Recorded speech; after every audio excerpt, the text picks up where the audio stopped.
Part 1. How to trust that everything is going to be okay and let go of negative thoughts. I was married to my ex for 10 years and with a 7-year-old child when I found out. This happened in 2017. I was really busy with work at the time, and the truth is I prioritized work at the time because we were not doing that great financially. I'm fully aware it takes two to tango. One day she asked me to get her phone from her handbag, and as I reached in her handbag, I noticed a pregnancy test. Now, I knew for a fact I was taking precautions and it's impossible she took it because of me. When I confronted her, she admitted she had been having an affair with a coworker. I didn't take it well, I felt betrayed and extremely angry, and I proceeded to smash phones, laptops, TVs, you name it. No, I didn't touch her. That I would never do. But punching a wall is often my way to release anger. The physical pain soothes me. A lot of people may say that I overreacted, but I'm 100% monogamous and the idea of cheating disturbs me to the core. Next day we discussed how we were going to deal with it, although I wasn't sure what I really wanted to do. It was still quite fresh. The day after, I came back from work and she was gone. I mean gone. After a bit of investigation, I found out she moved to a different country, admittedly with the person she had the affair with. That day I had to go and pick up my son from school, and it's just been the two of us for many years to follow. He hasn't had any contact with his mom ever since. I have moved on and I got into a new relationship recently and we've been together for just over a year. We have great chemistry and we both are really happy with each other. However, it's been around a month now that anxiety has kicked in, and it's out of control. One moment everything is fine, next moment I have these voices in my head that tell me the world is conspiring against me, and that she will try to humiliate me. I do not suffer from self-esteem issues, on the contrary. She hasn't done anything to cause this, I know it stems purely from my previous experience. I have tried the cognitive therapy method, but it did nothing. For those of you that you really felt that kind of pain, may I ask how you battled this? I'm willing to try anything as I know I have found someone very special, and I don't want to do anything to mess it up. TLDR, how to overcome anxiety that appeared recently for being cheated on years ago. Reader comment, no one deserves to get cheated on, but you had serious issues even before this if you enjoy punching walls. Sounds as if you have anger management issues that you haven't addressed. Now she abandoned you and your child on top of it. You need to get help. Find a therapist or program that specializes in anger management. You need to find a way to cope with your rage in a healthy manner. Original poster, I appreciate why you make that suggestion. I was trained from a young age to cope with anger that way, through my martial arts training. And yes, smashing objects is not something I do, but going to the gym and punching the bag is my go-to mechanism to let it out. There is absolutely zero intention of hitting or hurting anyone. However, I will look into it as it may help in ways I haven't thought about. Reader comment, first of, I salute you sir. After what she has done to you, raising your son under these conditions. I am at a loss for words how immensely moved I am by your attitude and grounded outlook on life. You are amazing. Next up, your issue. I would not exclude the role of your new partner in this. You might be picking up cues about her behavior or attitudes that remind you of the ex. Did you ever have the boundary talk with her? I mean, does she know what happened? Do you know what her opinion on infidelity is? I definitely suggest talking to her about your anxiety. Take it slow and see her reaction. I'd definitely include her in this. I know it's hard to show that type of vulnerability for the first time after that experience ... but it might be necessary for you to take the next step. The most logical explanation would be ... you still suffer from the trauma to some degree, as you never really got any answers from her. She just left you and your son as if you are completely irrelevant. Nothing for 5+ years ... not even reaching out for your son. What I do know ... is that it does take up to 5 years to fully process the pain. So, you might be at that very step now where all of it kind of flows into place. Are you in therapy right now or have you ever been in therapy regarding the past? I'd really like to help somehow. Original poster, my current partner only knows the main part of that story, not the details that make it worse than it is. It was said in a factual way, rather than including personal points of view, as I was really afraid she may change her behavior. And I didn't want that, she is perfect the way she is. I also thought if she had altered the way she did certain things, it might have made me more conscious of my issue. And you want what they say, a few problems exist only because we talk about them. We did have the boundary talk, and our views are definitely aligned. But I also know people react differently when under some sort of pressure. However, I do not have the capacity to talk to her about it in detail. I absolutely hate showing my vulnerabilities in real life with a passion. I started therapy 3 weeks ago. I did 3 sessions of cognitive therapy, but it has done absolutely nothing so far. Reader comment, trust is a choice, not a feeling. Because we have previously been betrayed, we know that our partners are capable, however unlikely, of throwing a grenade into our lives. Because we have lived it, we understand that the possibility is there, and that is a very real trauma. The good news is that we survived. We are on the other side.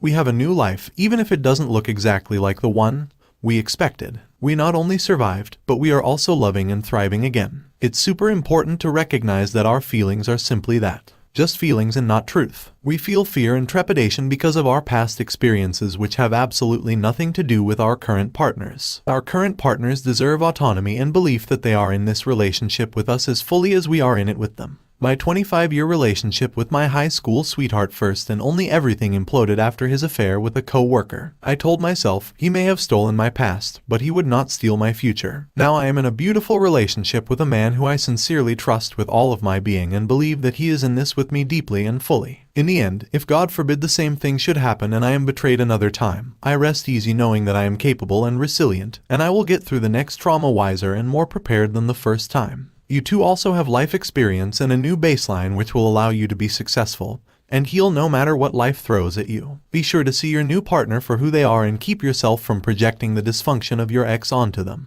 They deserve to be treated with love and respect and always because they have not betrayed you. Original poster, I was about to say sorry you went through that.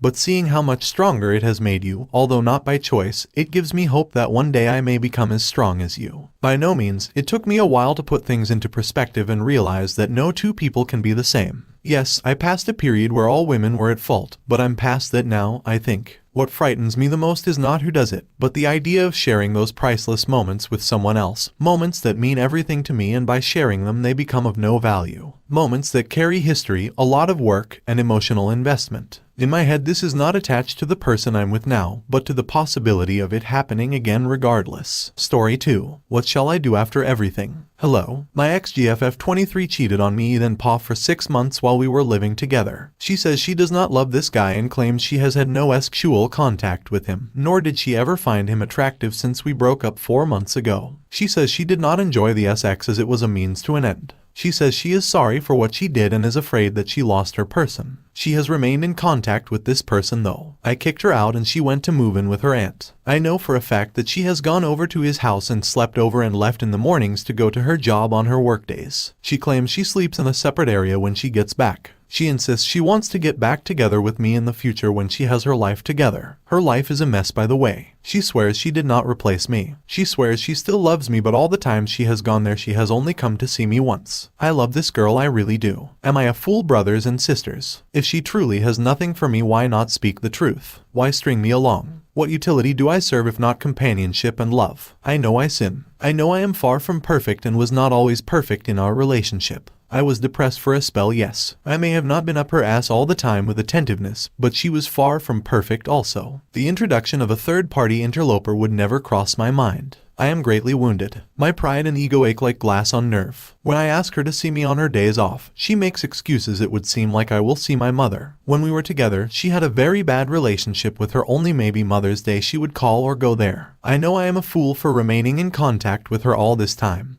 But it is oh so very difficult to excise one you would care for and cherish so deeply. We had amazing times and experiences together. I do not understand how she could become a completely different person, a complete 180 as they say. Is his spell on her so complete? Should I stop contact? I believe I am a good, strong, tall, handsome man. I am 6'3", she is 5'4". I believe in truth, honor, and integrity. I kept no secrets from her. I never lied to her. I never struck, disrespected, nor even raised my voice to her. She was my little hawk. What could she see in him? A predator who preys on the emotionally vulnerable. A spineless cur with no morality or respect for another. I'm no woman, but how is that appealing characteristics? This pain is truly something I never thought could be so fierce. I would much rather have an arm cut off than feel this. He is shorter to me and in her words pretty dumb. I am angry with her, yes, but I can't take it out on her. I could never hurt a woman. He, on the other hand, I would love to smash his friggin' face and show him how weak and ineffectual he really is. How his torpidity has brought ruin upon him, but the idea of prison, that naked cold world, haunts me. I feel stuck. How is it that I was good and got punished and left with this shredded visage of a heart whilst they lavishly gallivant with no consequences? Where are you, Father? Where is justice? Thank you for allotting me moments of your precious time. What would you think? Do. Reader comment. You sound like a friend of mine who seems fixated on the friends and lovers of his wayward wife. He keeps trying to find ways to separate them from his wife, believing that they are toxic, and manipulate her into being separated from him. I listen to his interactions with his wife, and it is clearly her that is fueling the strife and separation. But he cannot fully blame her because of his putting her on this high pedestal. He talks about beating up the guys that she is talking to but dismissing the fact that she is the one out looking for these people and going on dates with them. I will tell you what I tell him. She is unhealthy for you and you need to leave the situation. You just don't see it yet. Reader comment, since you asked, yes, you are a fool. You are a fool if you allow her back into your life. You are a fool if you do not cut her out of your life. You are a fool if you believe anything that she tells you. You are also a fool if you believe that you caused any of this action by her. She did this all by herself. This is what she truly is. You are a fool if you do not open your eyes and look at the truth for what it is. Reader comment, she likes you on the hook as an option. You feed her need for validation. She has nothing nice to say about the other guy, yet still spends the night with him. Move on. She's a leech that will never give you happiness. Story 3. I wished you cheated on me. Did I deserve it? I wished you cheated on me. That's what my ex said of 3 years to me when I called her after crazy drunken night. Long story short, I got into a fight against 4 people and didn't realize I texted her in heat of frustration when she didn't pick up because I needed someone by me to the hospital, revealing that I knew she already moved on with someone. I don't drink, but this was the first time I drank in 2 years. Leaving that hospital bed was the lowest moment of my life. Before this I went no contact for months without revealing to her that I knew she got into another relationship less than a month after we broke up. My question is, do I deserve to be cheated on? I'm assuming I did get cheated on based on my gut instincts during the tail end of our relationship, but I could be wrong. She probably said that because she was hurt too. I'm not sure. I wasn't the perfect boyfriend. I wasn't emotionally mature or vulnerable. I didn't know how to do any of that until I got into therapy during our break. I started to unpack a lot of things and started to make decent progress, which she admitted she hated and has openly resented me for it before I asked for no contact. My friends and family don't sugarcoat things. They always tell me when I'm wrong, which is why I'm shocked they think I dodged a bullet, and she was wrong. They mentioned that I should be proud that I never once cheated on her, even at my lowest. I never did anything to disrespect her in private or in person or on social media. When she lost her job, I encouraged her to start a business. When I got sick is when the depression started to kick in and I lost the will to work out or do anything. I became a pot-smoking couch potato. It wasn't until after the breakup I came across a lot of disrespectful tweets and comments about hating men and how much I was a crybaby for wanting to watch a movie with her. I did come across a tweet in which she stated drunk commenting is like the new drunk calling and I'm failing. She made comments along of the lines, if I don't act right, I'll get with one of your cousins when we were cleaning after they came over. Honestly, I just really don't understand why anyone would want to spend any sec or minute with someone they hate or disrespect. I don't get it. And this led me to this page. During my depression she would call me BME. Did I deserve all of this for ignoring the red flags? With Rishi introducing me to someone who she had sex with but didn't tell me until after that person went on to get engaged a year later. She is a party type, always go out. I never minded all nor asked her to stop something she likes to enjoy. I had sex with her the first night. Really, I'm not the type to mind this at all. Love is love, but after this experience I think I might make this a rule. She didn't tell me until after the breakup, but the person she is now dating is her ex. Apparently, she just broke up with him a month before asking me out. I feel like if I had known I would have been more cautious. As I said before, if there were conflict, she would tell her friends and family, then air out whatever frustration on social media. When we watch shows and if there was infidelity, she would justify cheating. I don't know, I'm stuck in this loop where I can't find the silver lining to this breakup. I blame myself for everything. During our break I took the time to hit the gym, travel, and join an MMA club. She hit the night scene, was getting dudes' numbers and etc. She blamed me that the final nail in the coffin was not texting her happy birthday during no contact. My sister said it was silly, that this was all part of her plan to blame everything on me while she was doing God knows what.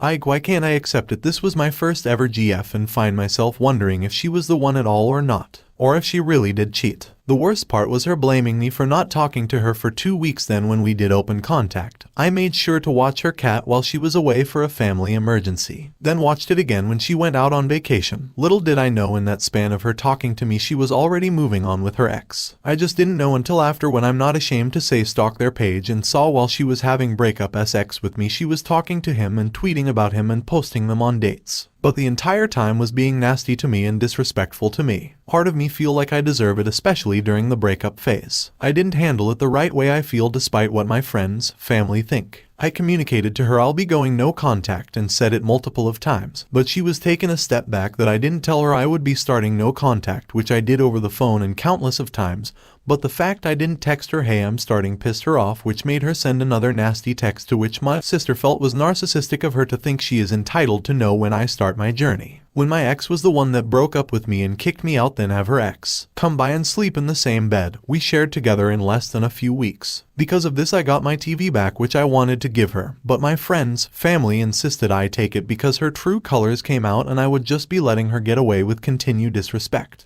I really didn't care, but I ended up taking the TV back and giving it to my parents. She was shocked. I took the TV back and sent some mean things. I felt so bad about this that I ended up sending her more than $1,000 just because I felt like I was going against what I felt was right. I'm coming here because what to do. Sometimes I get sad missing her and the cat I once thought was a child of mine's to now like not knowing what the future holds for me. This was my first real relationship. I blame myself for not being able to communicate, for making her cry when we got into debates, for not going out for it all. It sucks because I'm finally becoming into a new version and hurts that she doesn't get to see it. What makes it worse is knowing that she's back with her ex and he is probably showering her with everything I wanted to do but I didn't know how to. I had my moments, but I felt like I could have done more. I know I tried my best, but sometimes I hate the old fat pot smoking couch video game potato I was. It's why I honestly don't blame her for cheating if she did, or kicking me out and blaming everything on me. Did I deserve any of this? Is there a silver lining to all of this? Oddly, she did reach out to me after months of not talking to each other. She said she was thinking about me and wanted to see if I wanted to get something old of mine.